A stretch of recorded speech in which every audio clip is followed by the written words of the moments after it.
सब। नमस्कार, स्वागत है आप सभी का इस वीडियो क्लास में। आज हम लोग बिहार बोर्ड कक्षा 8 के विज्ञान के दूसरे पाठ का अध्ययन करेंगे, जिसका नाम है तड़ित और भूकंप, प्रकृति के दो भयानक रूप। ठीक है। और अंत में इस पाठ से संबंधित जितने भी अभ्यास प्रश्न हैं उन सभी का हल भी करेंगे हम। बच्चों, हमारी प्रकृति में बहुत से ऐसे घटनाएं घटती हैं जो मानव जीवन पर गहरा प्रभाव डालती है, जैसे आंधी, तूफान, पवन, चक्रवात, बाढ़, तड़ित, भूकंप, वर्षा इत्यादि बहुत सारे ऐसे घटनाएं हैं जो हमारे जीवन पर बहुत गहरा प्रभाव डालती है। तो इन्हीं सब घटनाओं में से दो घटना के बारे में हम इस अध्याय में पढ़ने वाले हैं, जो है तड़ित और दूसरा भूकंप। चलिए बढ़ते हैं। देखिए, पहला जो पॉइंट है वह है तड़ित। इसको इंग्लिश में बोलते हैं लाइटनिंग। ठीक। बरसात के मौसम में आपने देखा होगा आसमान में ज़ोर ज़ोर से बिजली चमकती है और मेघ जो हैं वो गरजते हैं। ठीक, उसी को तड़ित कहते हैं। ठीक है। अच्छा, ये जो आसमान में होता है वो तो बहुत बड़े स्तर पे होता है।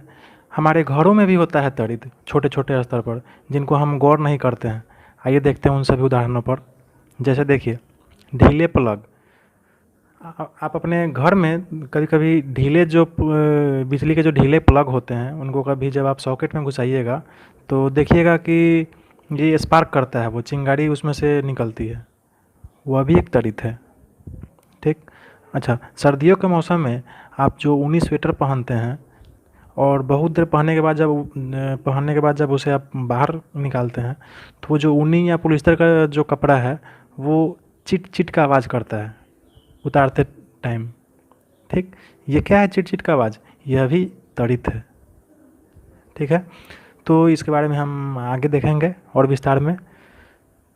देखते हैं आगे क्या है।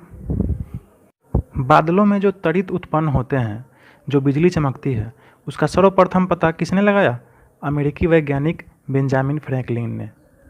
ठीक।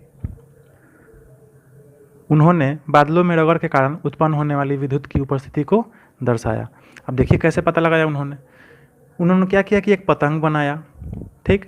और उस पतंग का जो डोर था वह किसी का था? रेशम का डोर था।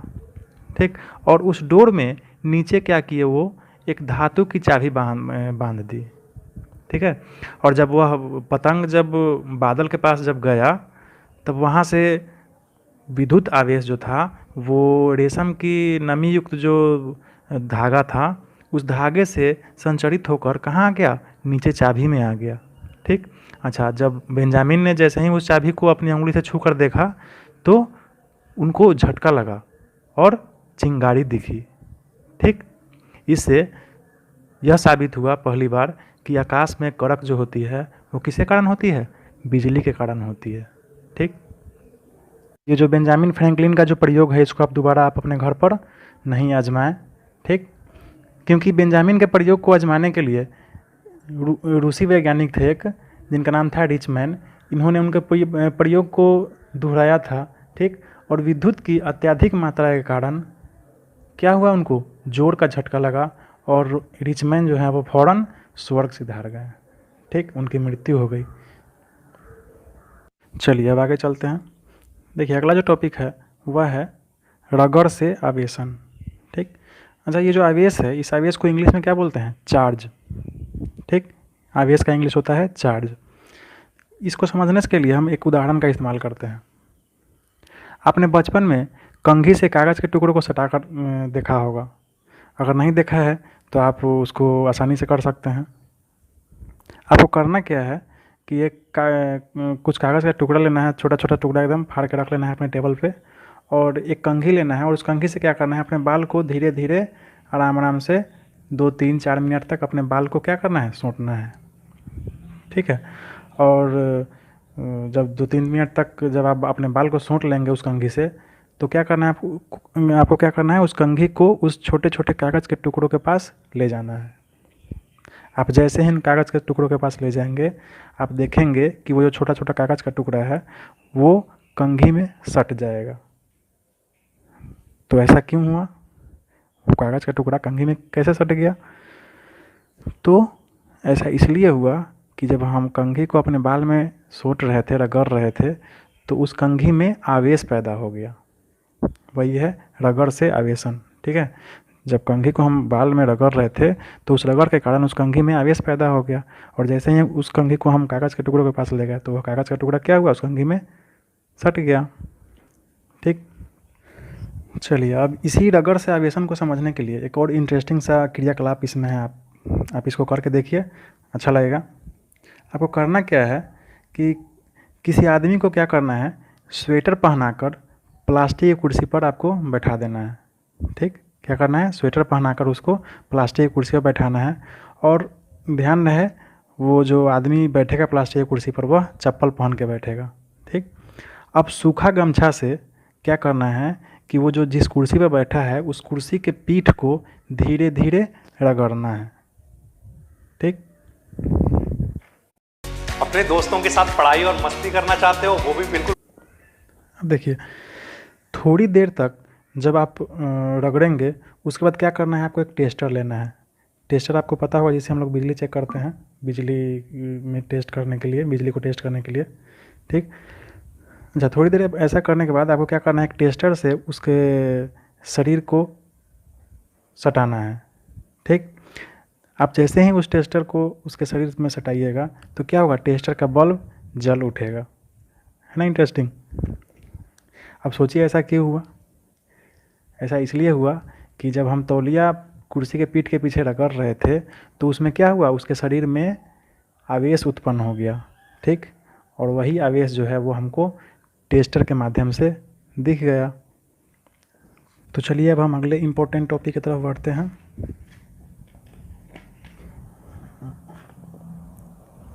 चलिए अगला जो इम्पोर्टेंट चीज़ है वह है आवेश के प्रकार। ठीक है, आवेश को हम आपको बता चुके हैं, आवेश को इंग्लिश में क्या बोलते हैं, चार्ज। ठीक है, आवेश जो है वो दो प्रकार के होते हैं। ठीक, एक पॉजिटिव होते हैं और एक निगेटिव होता है। ठीक, एक पॉजिटिव और एक निगेटिव। देखिए असमान आवेश एक दूसरे को क्या करते हैं, आकर्षित करते हैं, और समान आवेश एक दूसरे को प्रतिकर्षित करते हैं। ठीक, इसी को समझिए ठीक से। जैसे मान लीजिए ये आवेश कितने प्रकार के हैं, दो प्रकार के हैं, पॉजिटिव और निगेटिव। ठीक, तो एक समान असमान मतलब अलग अलग आवेश एक दूसरे को क्या करेंगे, आकर्षित। जैसे पॉजिटिव है और निगेटिव है तो ये दोनों एक दूसरे को आकर्षित करेंगे। ठीक, ये दोनों एक दूसरे से मिलना चाहेंगे। ठीक है, और समान आवेश जो है जैसे पॉजिटिव पॉजिटिव, ये एक दूसरे को प्रतिकर्षित करेंगे, ये एक दूसरे से दूर भागना चाहेंगे। ठीक है, या निगेटिव निगेटिव, ये एक दूसरे से दूर भागना चाहेंगे। ठीक, लेकिन अगर पॉजिटिव रहेगा और निगेटिव रहेगा तो ये दोनों एक दूसरे के पास आना चाहेंगे। ठीक है, इसे को कहते हैं असमान आवेश एक दूसरे को आकर्षित करते हैं और समान आवेश एक दूसरे को प्रतिकर्षित करते हैं। अब चलिए अब अगले मेन पॉइंट की तरफ चलते हैं, इम्पोर्टेंट टॉपिक की तरफ। देखिए यह जो टॉपिक है आवेश का स्थानांतरण। ठीक है, तो इसको आप एक लाइन में समझिए कि आवेश जो होते हैं वो किसी सुचालक के द्वारा एक स्थान से दूसरे स्थान तक जा सकते हैं। ठीक, आवेश जो हैं वो किसी सुचालक के माध्यम से एक स्थान से दूसरे स्थान तक जा सकते हैं। ठीक है, अब इसी को क्रियाकलाप के द्वारा समझाया गया है।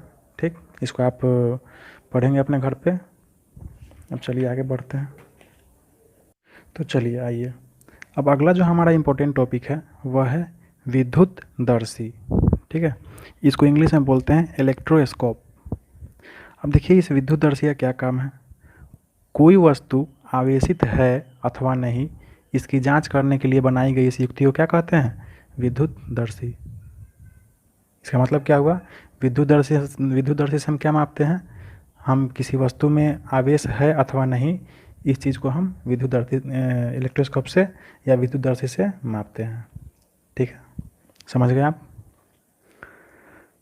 अब अगला जो पॉइंट है वह है, समझिए इसको, भू संपर्कन। अब इस भू संपर्कन को हम इंग्लिश में क्या कहते हैं, अर्थिंग। ठीक है। तो किसी आवेशित वस्तु के आवेश को पृथ्वी में भेजने की प्रक्रिया को क्या कहते हैं? भू संपर्कन कहते हैं। अब देखिएगा आपके घरों में भी अर्थिंग लगा होता है। वो अर्थिंग का क्या काम है कि विद्युत परिपथ में अगर किसी भी प्रकार का कोई गड़बड़ी उत्पन्न हो जाए, ठीक है, तो उस आघात से बचने के लिए क्या करते हैं, हम भू संपर्क अर्थिंग करवा कर रखते हैं, भू संपर्कन करवा कर रखते हैं घर में, ताकि जो भी एक्स्ट्रा बिजली हो वह कहाँ चला जाए, सीधा पृथ्वी के अंदर चला जाए और हमारा घर में कोई नुकसान उससे नहीं हो। ठीक है, चलिए अब आगे चलते हैं। अगला जो हमारा इम्पोर्टेंट टॉपिक है वह है त्वरित को जानिए। ठीक है, अब पीछे त्वरित आप लोग देखे हैं, अब इस त्वरित को हम इसमें समझेंगे कि त्वरित होता कैसे है। ठीक है, तो बरसात के मौसम में ये जो जल वाष्प होते हैं वो बादल के रूप में रहते हैं। बादल जो होते हैं वो क्या है, जल वाष्प है। ठीक है, तो ये जो बादल है वो हवा में घूमते रहते हैं। ठीक है, तो हवा से रगड़ के कारण नीचे वाले जो बादल होते हैं उनमें क्या आ जाता है, ऋण आवेश आ जाता है, और ऊपर वाले जो बादल होते हैं उनमें धन आवेश आ जाता है।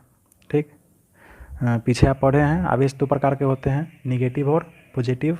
ठीक है, उसी पॉजिटिव को हिंदी में कहते हैं धन आवेश और निगेटिव को इंग्लिश में हिंदी में कहते हैं ऋण आवेश। ठीक है, ये कोई नया चीज़ नहीं है, इसको आप पढ़ चुके हैं।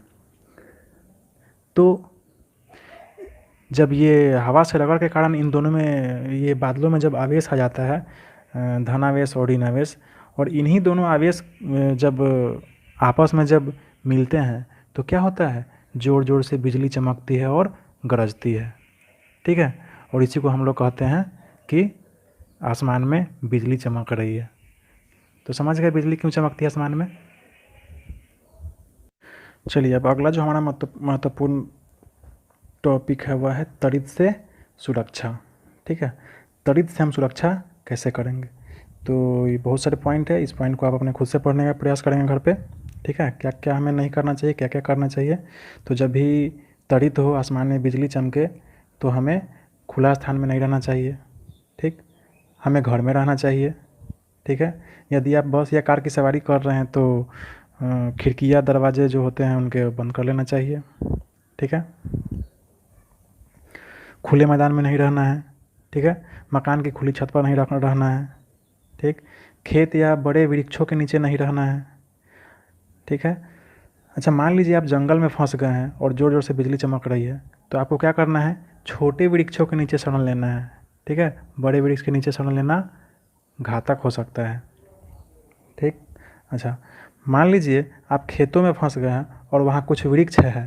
ठीक है, तो आपको क्या करना है, वृक्ष के नीचे नहीं जाना है, आपको खेत में ही लेट जाना है। ठीक, अच्छा और आप क्या कर सकते हैं, बिजली अथवा टेलीफोन के जो खंभा होता है उस खंभा के आसपास आपको नहीं खड़ा होना है। ठीक, कब, जब बिजली चमक रहे हो आसमान में। ठीक है, तब। अच्छा, किसी भी बिजली से चलने वाले जो उपकरण होते हैं, टीवी, फ्रिज, कंप्यूटर इत्यादि जो भी हैं, उसको आपको नहीं चलाना है, उसका प्लग आपको निकाल कर उसको निकाल देना है और बंद रखना है। ठीक है,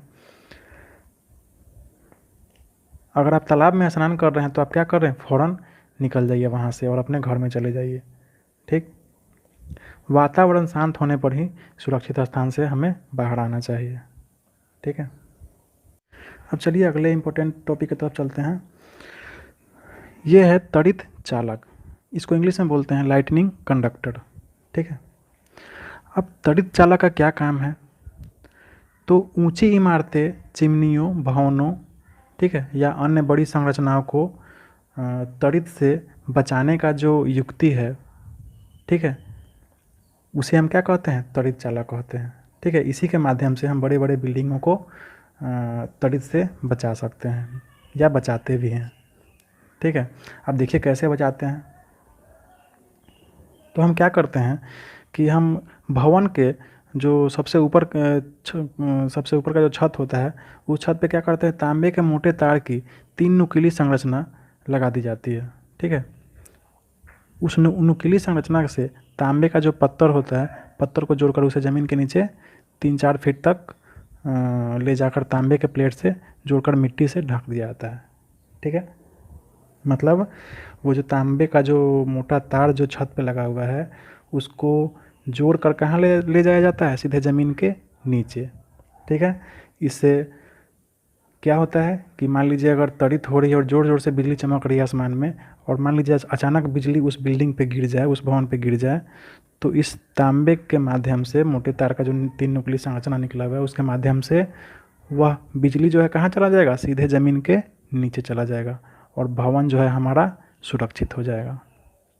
ठीक, तो समझ गए आप त्वरित चालक क्या है। चलिए अब आगे चलते हैं। अगला जो हमारा पॉइंट है वो है भूकंप।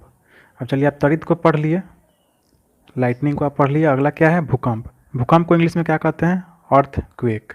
ठीक है, अब देखिए इस नाम से ही आपको समझ में आ रहा हो, भू मतलब भूमि और कंप मतलब कांपना, भूमि का कांपना। जब हमारा भूमि ज़मीन जो है वो कांपने लगे अचानक, तो उसको क्या कहते हैं, भूकंप कहते हैं। ठीक है, और आपको तो पता ही है भूकंप जब भी आता है तो ये बहुत सब काफ़ी विनाश लाता है ना, ये हमें काफ़ी हानि पहुंचाती है। तो इस अध्याय में हम पढ़ेंगे कि ये भूकंप क्या होता है, भूकंप होने से क्या क्या होता है और इनके प्रभाव को कम करने के लिए हम क्या क्या कर सकते हैं। ठीक है, आगे चलिए।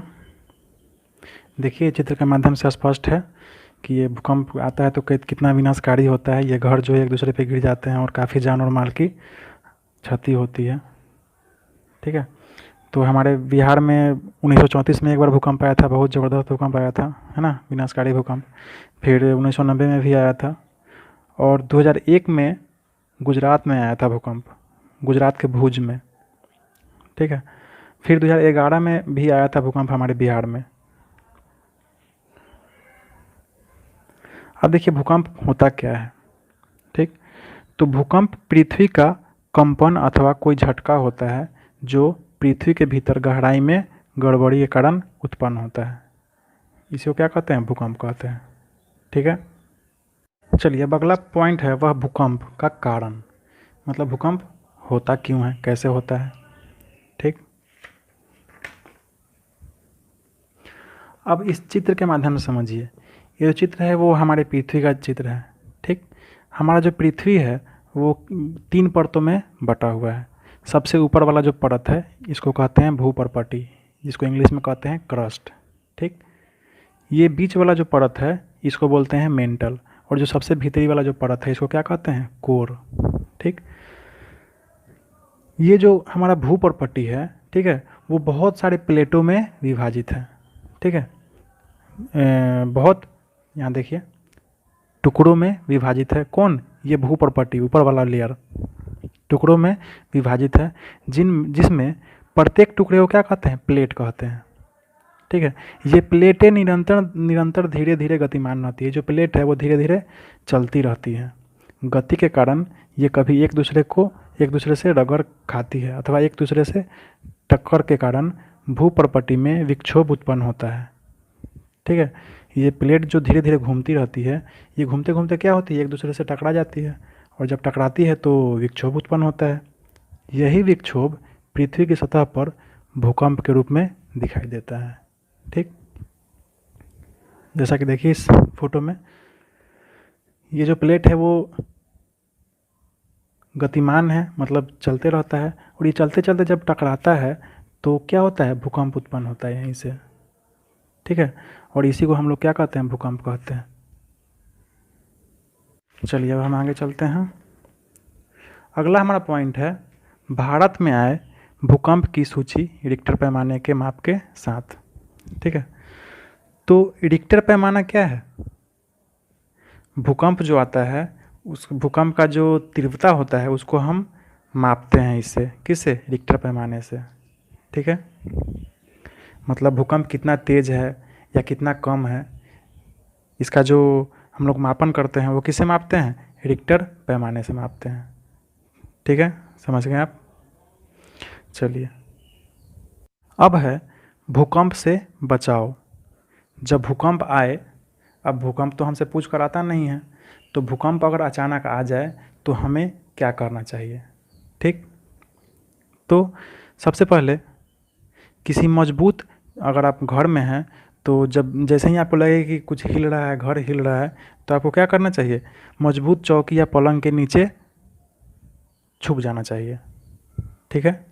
अच्छा, संभव हो तो घर में तो तकिया रहता ही है, ठीक है, आप तकिया लेकर अपने सर को ढक लें। ठीक है, ताकि अगर ऊपर से कुछ गिरे तो आपका सर बचा रहे। अब आगे देखिए, भारी वस्तुओं से दूर हट कर रहने का प्रयास कीजिए। जब भी भूकंप आए घर में तो आपको क्या करना है, जो भी भारी वस्तु है उससे अलग रहना है, ठीक, ताकि वो वस्तु जो है वो आपके ऊपर ना गिर जाए। अगला पॉइंट देखिए क्या है, अगर आप घर से बाहर हैं तो भवनों, बिजली के तारों और वृक्षों से दूर खुले स्थान में लेट जाइए। ठीक है, जब भी भूकंप आए तो भवन के पास खड़ा मत रहिए, बिजली के तारों के पास खड़ा मत रहिए और वृक्षों के पास भी खड़ा मत रहिए। क्या करना है, खुले स्थान में चुपचाप लेट जाना है। ठीक है, आप बचे रहेंगे। तो आपका पाठ यहाँ पे अब समाप्त हो गया। अब चलिए आगे चलते हैं। आगे अभ्यास है। ठीक, अब देखिए पहला क्या कह रहा है, इसमें फिल इन द ब्लैंक्स आपको भरना है, हम तो भर दिए पेंसिल से। सजातीय आवेश एक दूसरे को प्रतिकर्षित करते हैं। आप पीछे पढ़ चुके हैं, एक समान के जो आवेश होते हैं, सजातीय आवेश मतलब एक समान के आवेश, वे एक दूसरे को क्या करते हैं, एक दूसरे से दूर भागना चाहते हैं। ठीक है, मतलब प्रतिकर्षित करते हैं। ख में देखिए, विजातीय आवेश एक दूसरे को आकर्षित करते हैं, मतलब अलग अलग आवेश जो हैं जैसे नेगेटिव और पॉजिटिव, वे एक दूसरे को क्या करते हैं, आकर्षित करते हैं, मतलब अपनी ओर खींचते हैं। ठीक, त्वरित चालक त्वरित से भवन की डैश करते हैं, मतलब सुरक्षा करते हैं। ठीक, भूकंप की तीव्रता का मापन किससे किया जाता है, रिक्टर स्केल से किया जाता है। ठीक है, चलिए अगले प्रश्न की तरफ चलते हैं। हम आपको बार बार बोलते हैं कि अभ्यास प्रश्न जो है वो आप खुद से बनाने का प्रयास करें, खुद से उसका हल करें, और खुद से नहीं हो पाए तब मेरी सहायता लें। ठीक, तो अगला जो प्रश्न है वह है, सर्दियों में स्वेटर उतारते समय चिट चिट की आवाज़ होती है, क्यों। ठीक है, तो इसका आंसर यह है, लिख लीजिए, इसका स्क्रीनशॉट ले लीजिएगा, क्वेश्चन को भी और आंसर का भी, या पॉज करके लिख लें।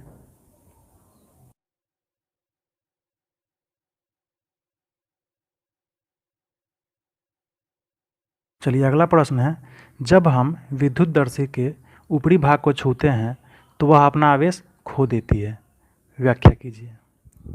ठीक है, तो इसका आंसर लिखिए।